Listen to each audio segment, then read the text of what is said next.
Hi there, this is Jen, and thanks for joining me. Today I'm excited to be sharing a new release from Whimsy Stamps, and the main product that I wanted to share is called a Slimline Scallop Pocket Die Set. And I made several projects using this die set along with some other dies, and I wanted to share those with you, so I hope you stay tuned. This first card right here that I'm going to show is actually not on my channel, but it will be on the Whimsy channel, the Whimsy YouTube channel, on Friday the 5th of February. So if you want to see that card, I'll leave a link below to the Whimsy YouTube channel, and you can check that out. That's one of my favorite cards. And the first card that I'm going to make is actually a twofer, so I'm going to use one die and create two cards out of it. And so this first one's going to be a birthday card, and I'm going to do some ink blending, and I am using my Distress Oxides, and I'm going to go ahead and do some ink blending in rainbow order. This is a piece of Bristol Smooth cardstock. I didn't want to put ink on the inside, I just wanted it around the edges. And so that is where I'm blending the colors. And the colors that I'm using are Candied Apple, Ripe Persimmon, Mustard Seed, Cracked Pistachio, Mermaid Lagoon, Dusty Concord, and Wilted Violet. And once I've done blending those out on my card panel, I'm going to go ahead and grab my water spritz bottle. And I'm just going to hold the card up and then spritz so that ink drips to the middle of the card.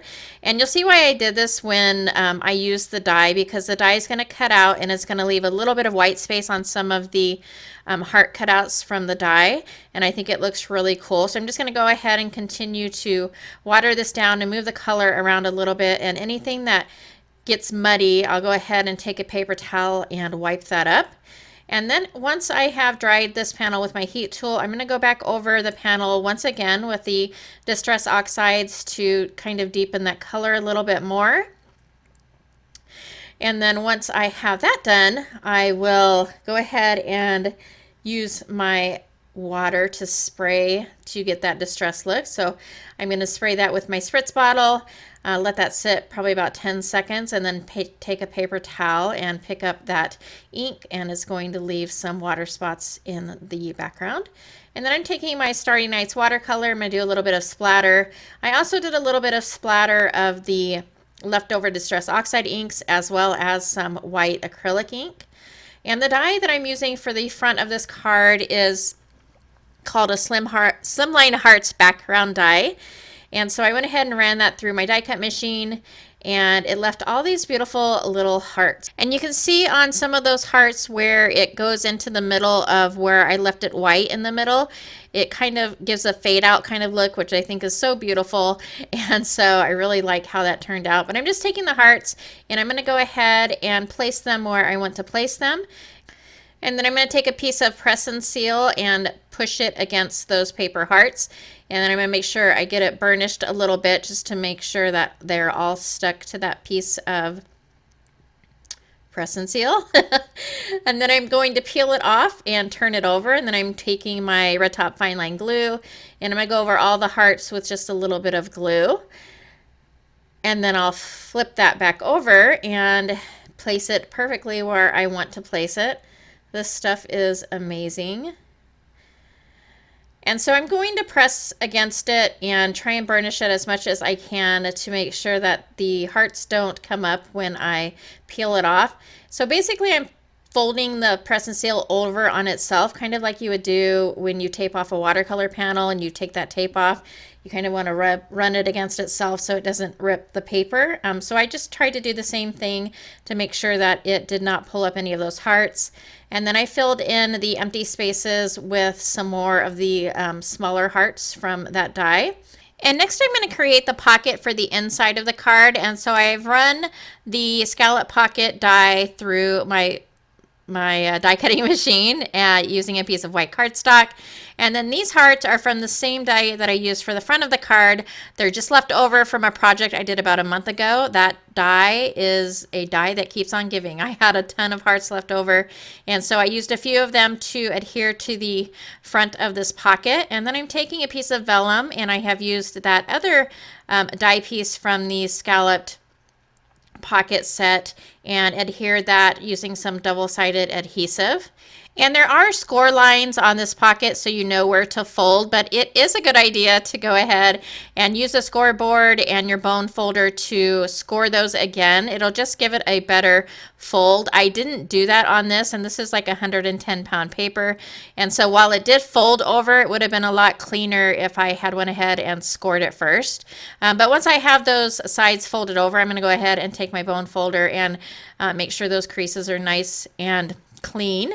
And then I'm taking some double-sided adhesive and I'm going to adhere that to the 3 sides of that pocket. And my card base is 3 3/4 by 8 1/2. The size of the scallop die is 3 1/4. And I made the card base a little bit bigger so that when it folds, it's not going to push that pocket and bend it. So you do want a little bit of space between the spine of the card and the pocket, just to make sure that when you are opening and closing it, it's not going to kind of crush that corner. And so I'm going to go ahead and remove the backing for the adhesive. And I'm making sure that I am placing the pocket right on the edge of the outside of the card. And so hopefully you can see there's a little bit of space at the spine of the card, just to make sure that there is that little bit of wiggle room. And I am using a die that says happy, and then I white embossed the word birthday onto some black cardstock. And so here I'm showing, this is my scanning kit card, but it's the same size as a gift card. This would be great for a gift card if you just put a little bit of a stopper on the inside of that. And then here is what I actually made the card for, was to be a money holder. So I think that's pretty cool. I love this little pocket. And this die is probably my favorite. I know it's only, what, February? But this die is probably one of my favorite products so far from Whimsy Stamps this year. And I just think there's so much that you can do with it. I'm showing a few ways, and over on the Whimsy YouTube channel throughout the next week or so, there will be lots of other ways. I'm sure the design team members will be using it.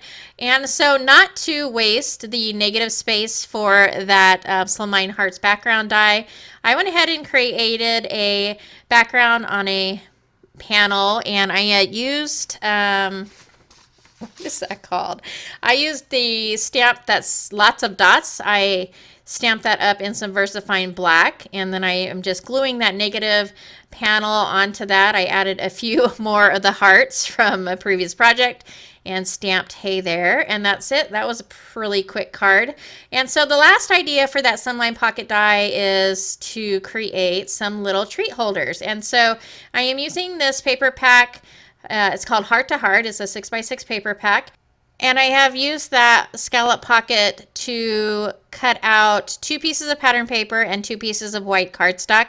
I actually end up making one more little treat box that you'll see at the end. So I folded the pattern paper down on the score lines, and the white piece of cardstock, I'm going to fold it up on the score line so that they match together perfectly. And then I'm going to add that double-sided adhesive on all 3 sides. And just go ahead and basically adhere the pieces together. So I'm going to adhere with the pattern paper on the outside so that it looks a little prettier. And so I'm just going to take that white piece of cardstock, and I am adhering the one side of that pattern paper, and then I'll fold it in, and I'll go ahead and push those 2 together and adhere that side, and then the bottom will just be pushed out. If these are put together perfectly, they will stand up by themselves, but I had them a little wonky, so they didn't stand up by themselves. So here's the finished product. And then stay tuned for just a second longer, and I will show you all 3 of the little pockets that I made. So here's the first one. It's perfect for a candy bar, not like a Baby Ruth because that's a little thick, but it's good enough for like I have a Reese's and a Kit Kat. And then this one box, all I did was I took a die, cut out a circle, added a piece of packaging and adhered it to the middle, and then put the candies in it so that you could see through that little window. And if you're interested in the products I used today, you can go ahead and check out the description below for links to products. And don't forget, if you're interested in seeing the giraffe card that I put together, you can catch me on the Whimsy channel on Friday, February 5th. So I hope to see you over there. I will leave a link below for that. Thank you so much for joining me. If you liked this video or found it informative, please go ahead and give me a thumbs up. As always, thank you so much for taking some time out of your day to spend with me, and I hope to see you next time.